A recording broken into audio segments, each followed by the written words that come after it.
Welcome back to the Changing Earth podcast with author Sarah F. Hathaway and co-host Chen Gibson. Blending survival, fiction, and fact to bring you entertaining education that will help you dream, survive, and thrive. And now, here's your host, Sarah F. Hathaway and Chen Gibson. Hello, and welcome back to the Changing Earth podcast. This is episode number 349. And I'm happy to have you all back with me. Hey, Chin, what's up? Hey, chin's up. Chin's up. Chin's finally back with us, man. We pulled him in off the fields. He's, out there working hard. Yeah.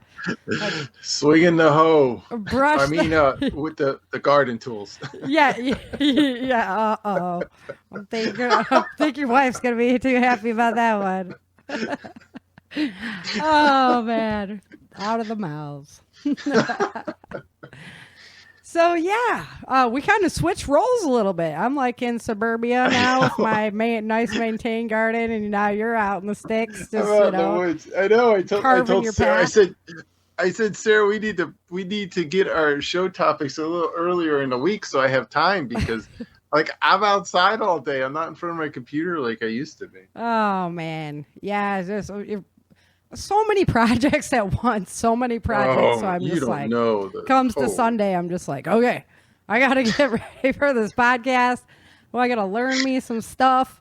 And so we got big news. I made the big announcement last week that on July 3rd, we're doing the binge show for the second half of season 1.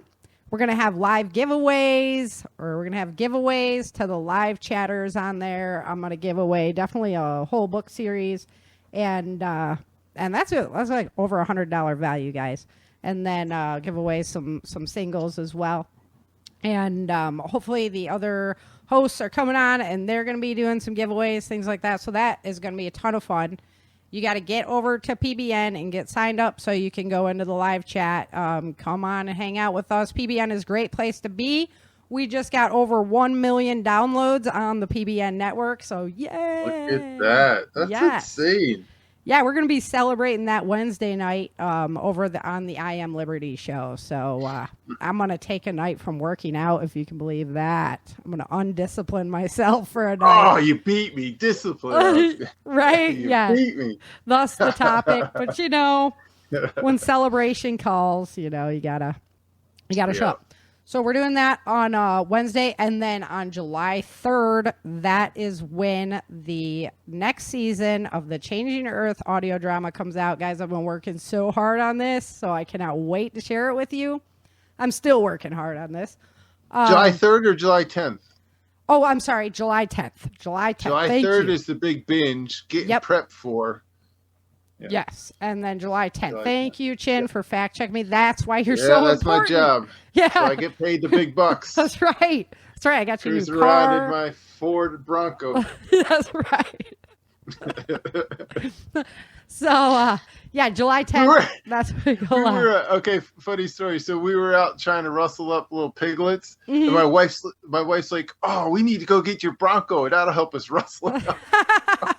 Oh my God! Yeah. You're gonna chase piglets with the little remote. You can put on like little blockers on it. So that's actually, people could experience the show on July 3rd, the new show. How? If they're a paid subscriber over on my membership site at changingearthseries.com, you get 1 week early access to the show. Boom. So technically, you're a member over there. You get the week early access. July 3rd, you're hooked up. You can roll right from binge day into episode 1 of season 2. We're calling it the Search for Salvation. 4th of July won't be the only fireworks in town. That's right. So go on over. You can do that at changingearthseries.com. It's changingearthseries.com. Become a paid member, and then you get that 1 week early access. I do have a free membership as well, where you get access to the archives, and you can go back and listen to the whole book series and all the great lessons that we've done over the years. So a lot of fun with that as well. So either way, have at it. All right, what else do we got? I got exciting news in my life that's in the background, and I'm just a little ball of energy today. So I know I need to take that screen off my computer so I don't slip. Right? I don't know if y'all can feel me, but man, that audio drama, gosh, it takes so long for me. It's 2 hours per minute, just about. That's insane. Right? So if I've got an episode that's like 6 minutes long, I'm looking at like, I've been working on one for like 2 days now. It's just insane amount of work, but it's so cool. And everybody that volunteered, I can't thank them enough. It's so much fun to put together. I feel like, an orchestrator or something, and, or the conductor, right, in front of the band. And just a lot of fun project to work on, but yeah, very time consuming. So hopefully everybody's gonna have a ball with that. I'm putting together, actually, I'm working in towards the end of it right now, and it is so exciting. I cannot wait to share it. It's so cool. So anyway, too much energy. All right, let's jump into Little House in the Big Woods. That'll calm me down. Give me some focus. So this week we read, what was it called? Summertime. No, Summertime was last week. Oh. Yeah, you missed Summertime with the cheese making. I'm getting ready for it. Yeah, that was epic. And you're right. We should definitely have Jane on to do the cheese making, because I really am interested in that. And I just didn't have enough knowledge to draw from. I've sampled the product. Love it. Yep. So this week was the one after Summertime when they were culling the oats. Yep. And there was little Charlie. And Charlie liked to play, and Charlie didn't want to work. And so they asked Charlie to help because they're just working their tails off out in the field. This is so typical of kids nowadays. You know what I'm saying? He didn't want to be out there, so he's going to have a bad attitude. He's going to keep asking questions. He's going to be annoying. I'm like, is this my kid out there? It's kind of like Walmart, right? Right? Yeah. So he starts crying wolf, making the men believe there's something wrong with him. They run over to check on him. There's nothing going on. So finally, Charlie's goofing around, steps in a yellow jacket nest. And I've done this myself. Ouch. Oh, yeah, me too. So I know how this feels. And I couldn't imagine a world without Benadryl when that happens. Right? I was like, what are they going to do for him? Because I'd be like, Benadryl. So they end up coating him in mud, which works. Mud, yeah. Like on a bee sting, you can use baking powder and water. Yep. Yeah, baking powder and water on it. Yeah. So the mud. There's this other kind of mud too. What's that mud? To like help cool it. It helps draw the toxins out. Okay. Yeah, and then they wrapped like a clay. And then they wrapped him in the old sheet. He looked like a little mummy lying there. The kids are just staring at him like, oh my God, it's just crazy. So it got me definitely thinking about discipline. And this has been a love-hate relationship for me all of my life, pretty much. So Webster defines discipline as the first explanation they have of what is discipline is control gained by enforcing obedience or order. Orderly or prescribed conduct or pattern of behavior with a little self-control notation under there. And I was like, wow, how negative is that? Like, how negative does that sound, right? Training that corrects, molds, or perfects the mental faculties or moral character field of study. That's more positive. Right there. Yeah. That perfects the moral character. Now we're looking, right? A field of study, a rule or system or of rules governing conduct or activity, and then punishment. Yeah. The Punisher. The Punisher. Yeah. I was like, okay. I saved punishment for the end, even though it was third on the list, because there's this really negative connotation that like discipline is bad. And so as a child, yeah, you get your hand smacked because you're reaching for the cookie jar or something like that, and you see it as this negative thing. Or like the military discipline. And right, and I went to Catholic school. Yeah. Okay, so I don't know that I Do you know the word discipline? Yeah, I don't know that I need to say much more right there, okay? The nuns like beat you with a ruler and stuff. I mean, so like for me growing up, I was like, yeah, like screw that. I'm gonna, no discipline. Although my parents, were I wouldn't say they were super strict, but they weren't liberal parents either. I was raised, very very rigorously. My parents did a really good job there, obviously, because, me. Oh, jeez. Don't hurt yourself patting that back. Yeah. My head's not fitting out the door today. No, I'm kidding. The good Lord's to blame for all that. Gotta just thank that one person for that. Right. So, as I grew, I always stayed disciplined at my schoolwork. Okay, that was really important to me. I don't want to disappoint my mom. That was the biggest thing for me. So I always stayed disciplined there.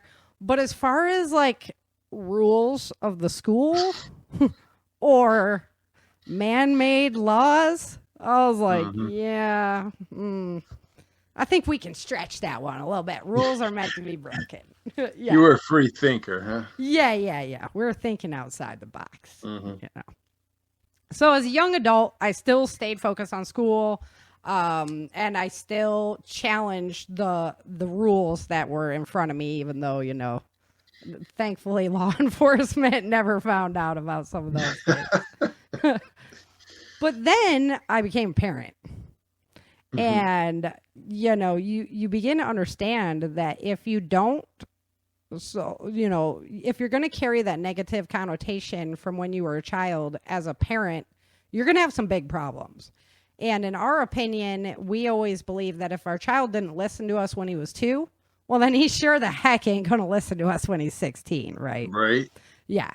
So we did instill a fair amount of discipline into our child. There was rules, boundaries, limitations. And I watched some of my friends let their kids eat out of the garbage and eat animal food, burn their hands on stoves and things because they didn't want to instill discipline. Yeah.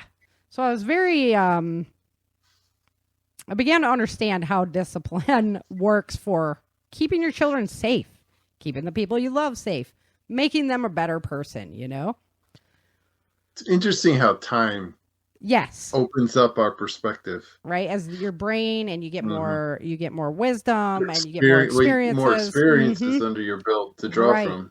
When you're a child, you just see, ow, my hand got smacked. But when you're an adult, you see, I smacked your hand because I don't want you to burn the crud out of it on the wood burner, right? Yep. So there's just this whole different aspect that opens up. And I wanted to have 2 things I wanted from my children was them to be the best people they could be and them to be respectful. So you're not going to achieve that without some level of discipline, correcting behavior so that they do the right thing at the right time. And I think, again, I was blessed by God with 2 wonderful boys, but I think I did a pretty good job. Everybody seems right? They fit right in at prepper camp. They have fun. We had a blast with them. Actually, Rhonda, my wife, had got them to volunteer and help with her do some chores. So, they had to wake up every morning. Yep. Yeah, 6:00 to get out there and get that done. They did. Yeah. And I've never heard so little whining out of them in the morning, honestly. Yeah. Hey, if you need to use Rhonda's services again, just let me know. Yeah, well, if Rhonda needs to use their services, just let me know. They're ready to volunteer. That's right. They're going to be voluntold. Discipline, boys. That's right, discipline. But then I also started really dedicating myself to martial arts as well.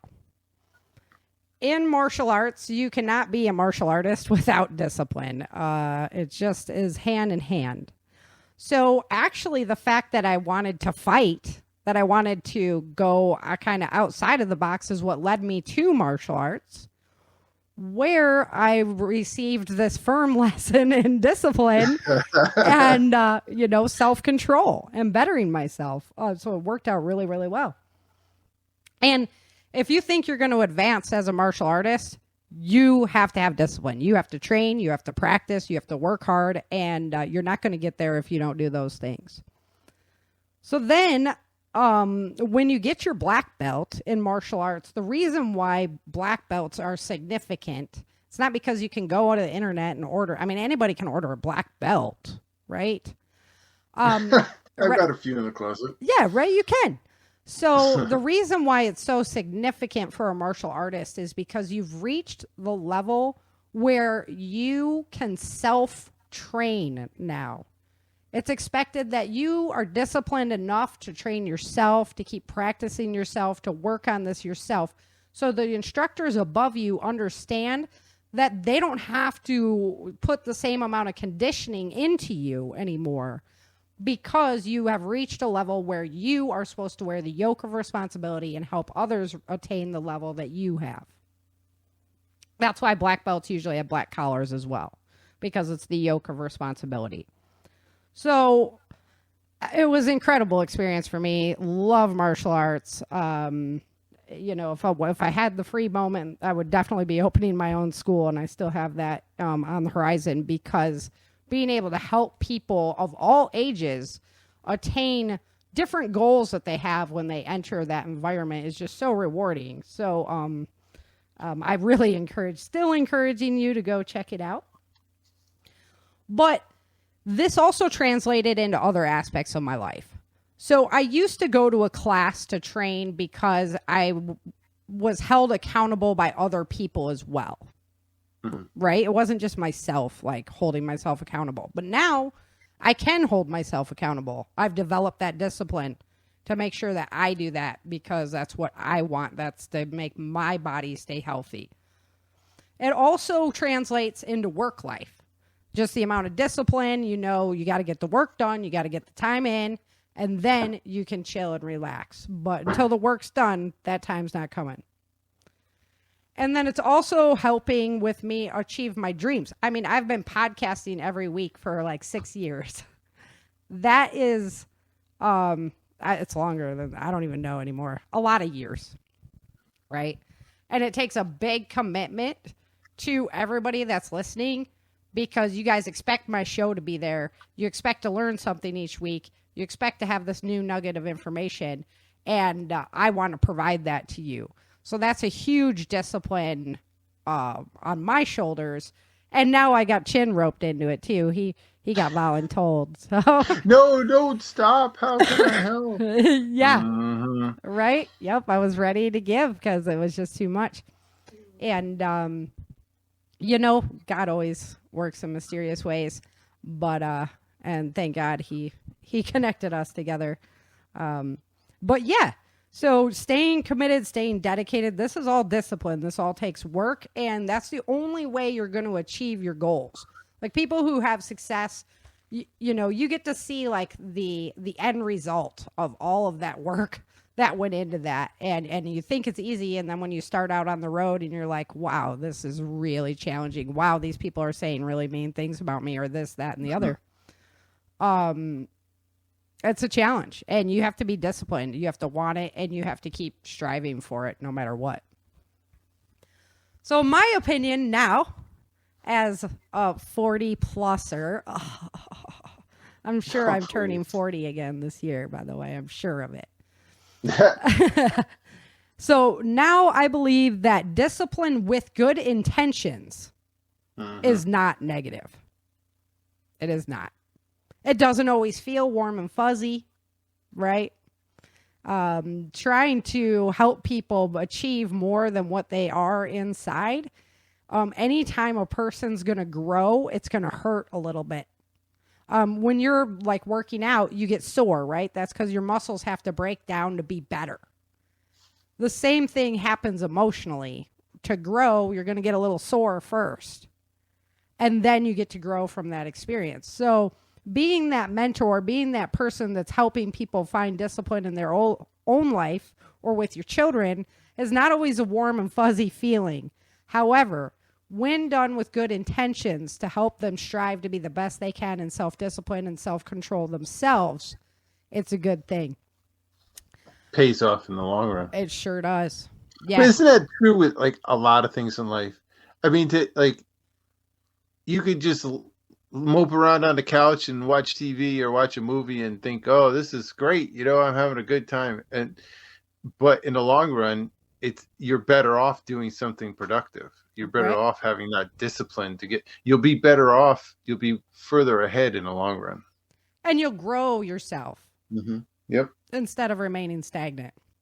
Yep. And it's funny for me now because when I watch TV, a lot of the times it's for educational reference, right? So with the projects that I'm working on and the audio dramas, and I'm like, oh, listen to the background noise on that, And so even that, I'm constantly learning and I think you're right about that 100%.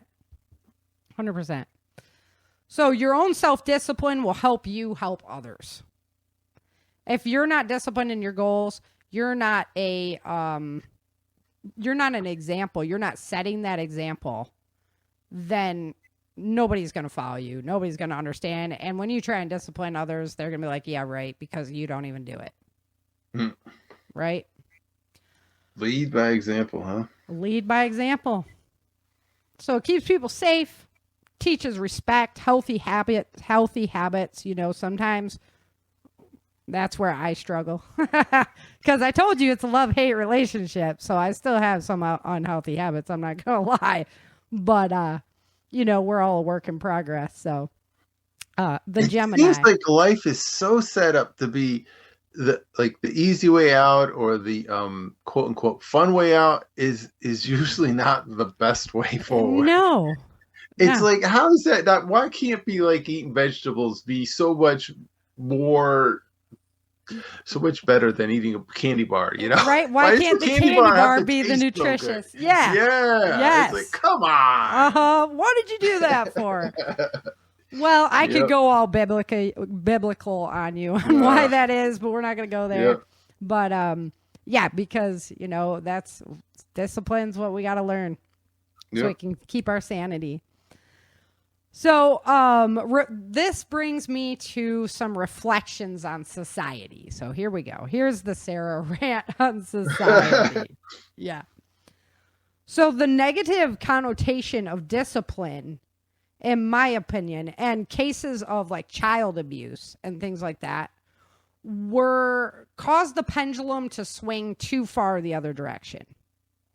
Like, yes, sometimes kids need a swat on the butt, but they don't need to be beat to death. Okay. Right. Like there is a line and, switch. Exactly. You don't need the switch. You don't, but sometimes a timeout is just lame. Right?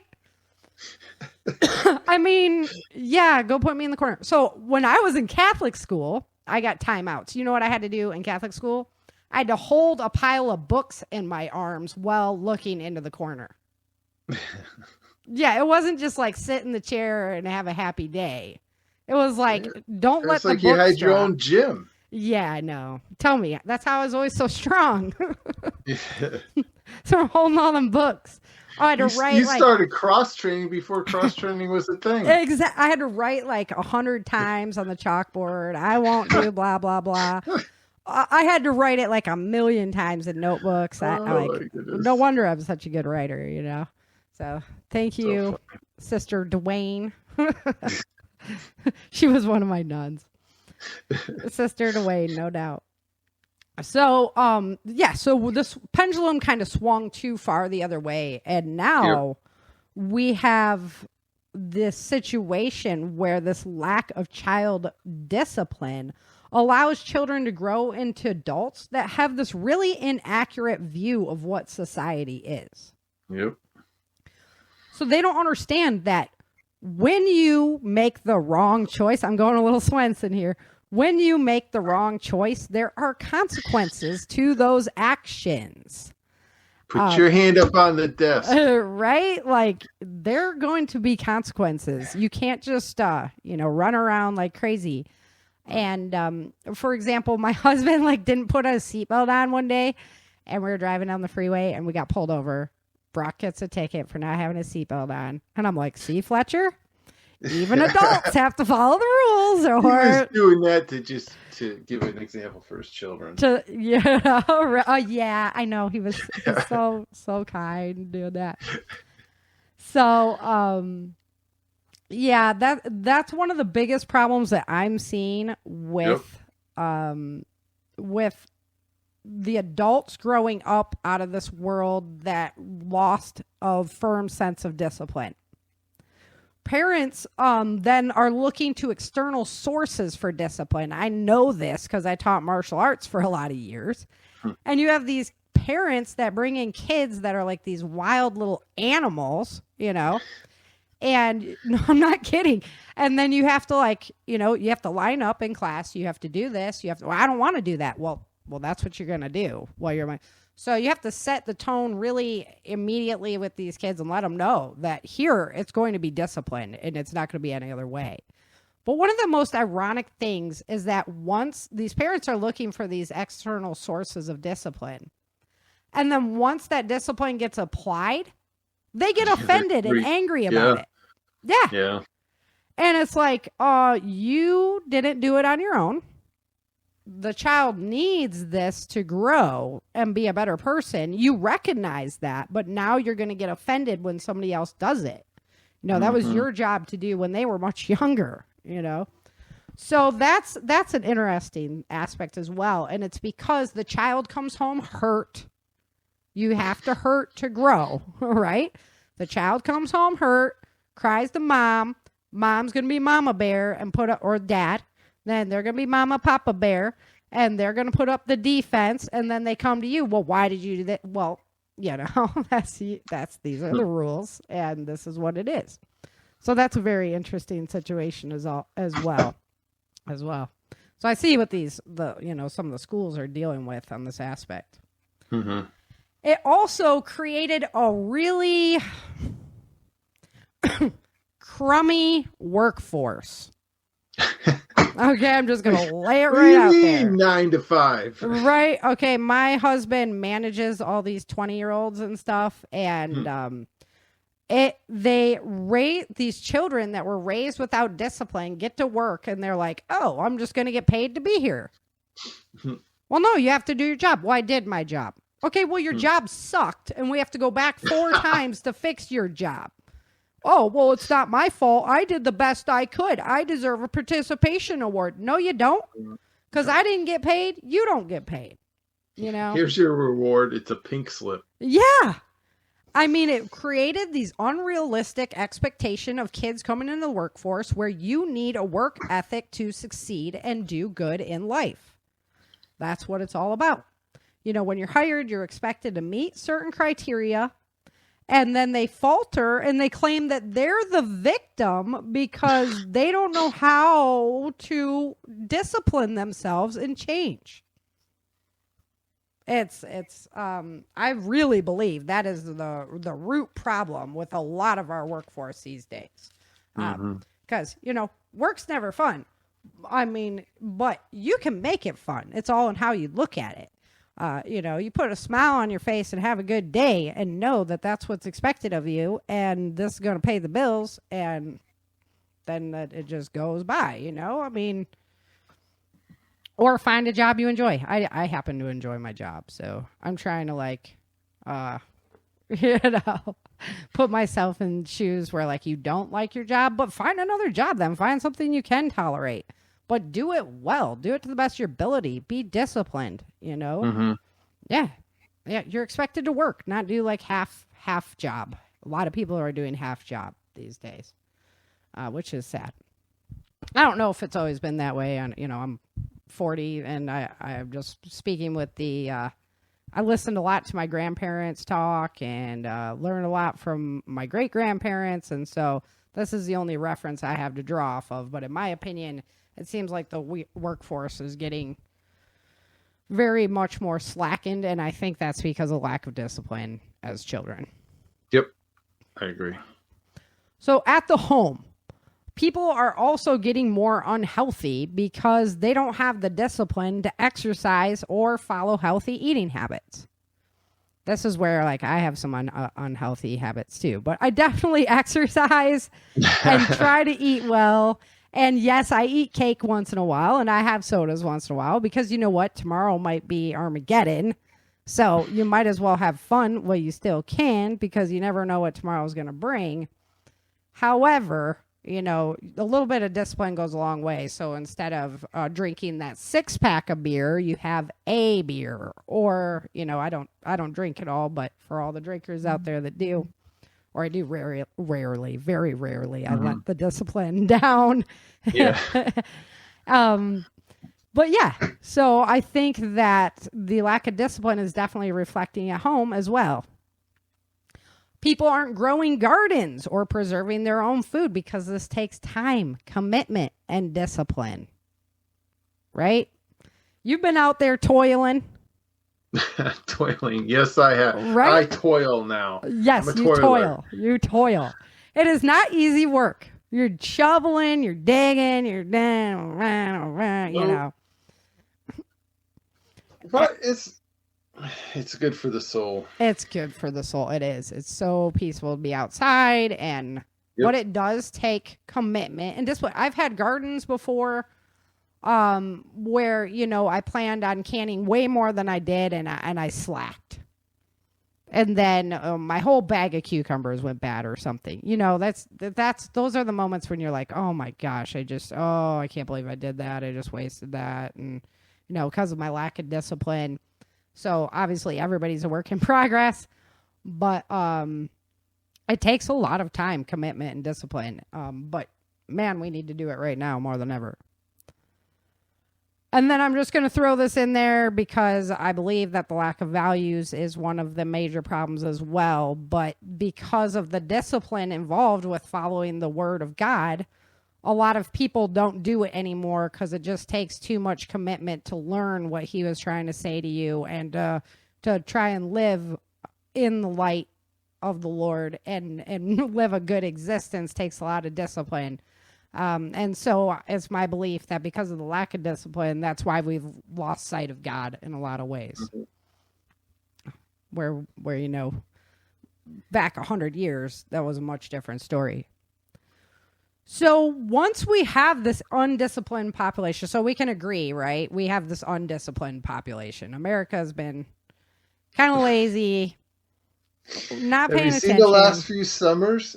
Right?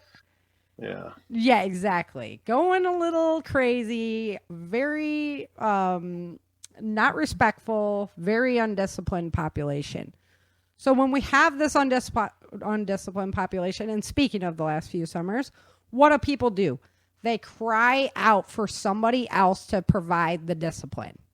And then who's going to do that? The government. They're going to come in and say, oh, okay, well, you can't be a parent. Well, then we'll be the parent for you.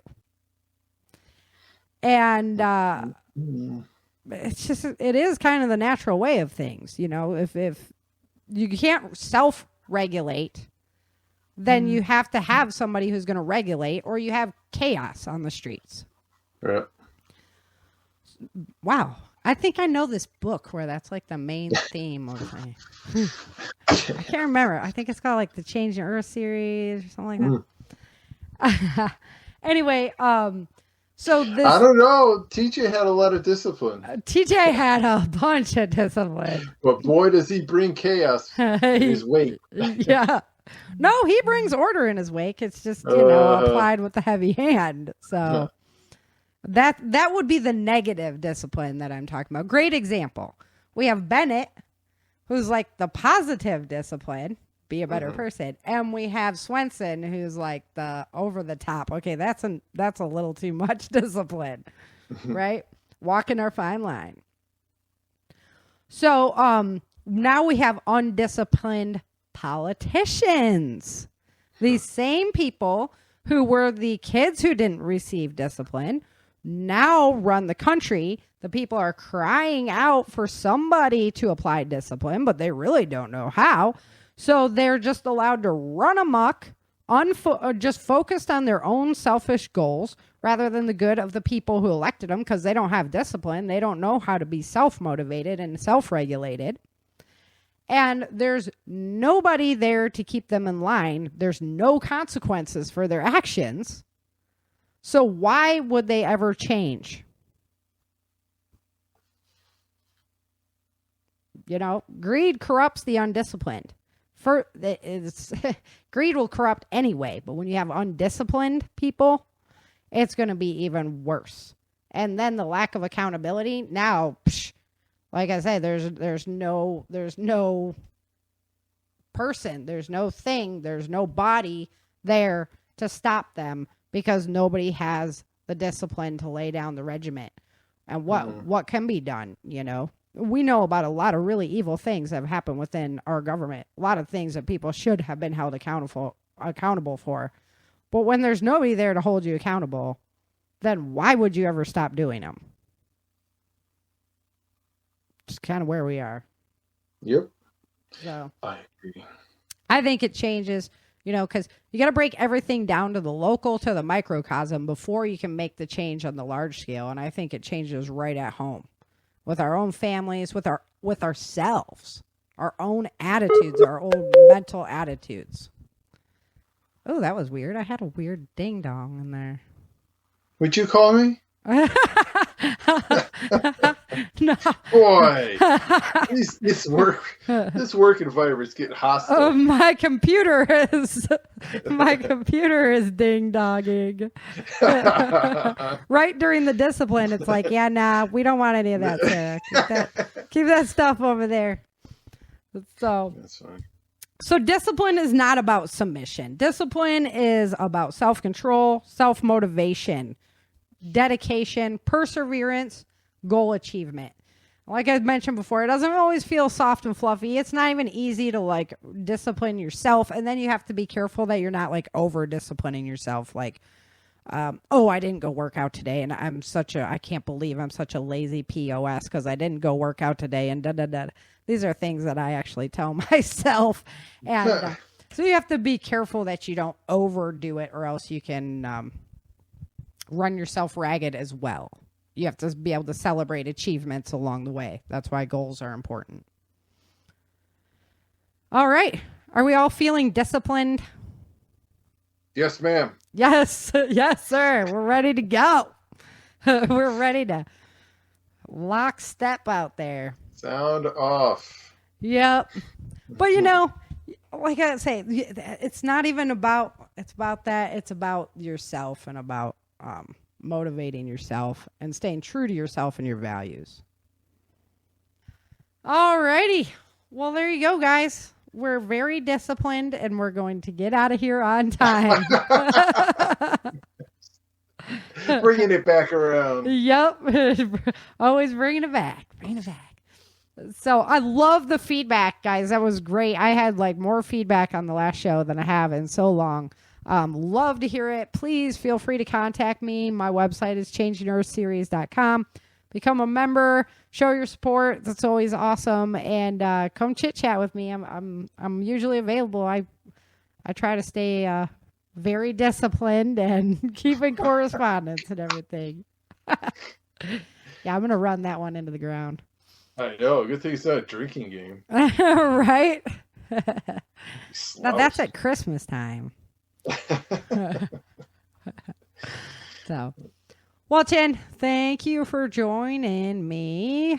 Good to have you back. It was fun. Yeah, right? Yeah, it was like a couple weeks, I think. It's nice to sit inside the air conditioner. Get out of the field. You know what happened? As soon as I did that show on staying cool in the heat, our freaking air conditioner broke. No. Yeah. So we've been sweating it out. Did the research. Yeah, I know. I was like, oh, the Lord does have a sense of humor, doesn't he? Because I was like, I don't need to worry about that this year. Oh, man. So, yeah, and then the guy never showed up on Thursday. Brock was so angry. He tried to just turn it back on, and it actually turned on and worked. But it didn't last long. So, yeah, nah. We got to have him come out now because back into Sweat City. Oh, that sounds nice. Yeah.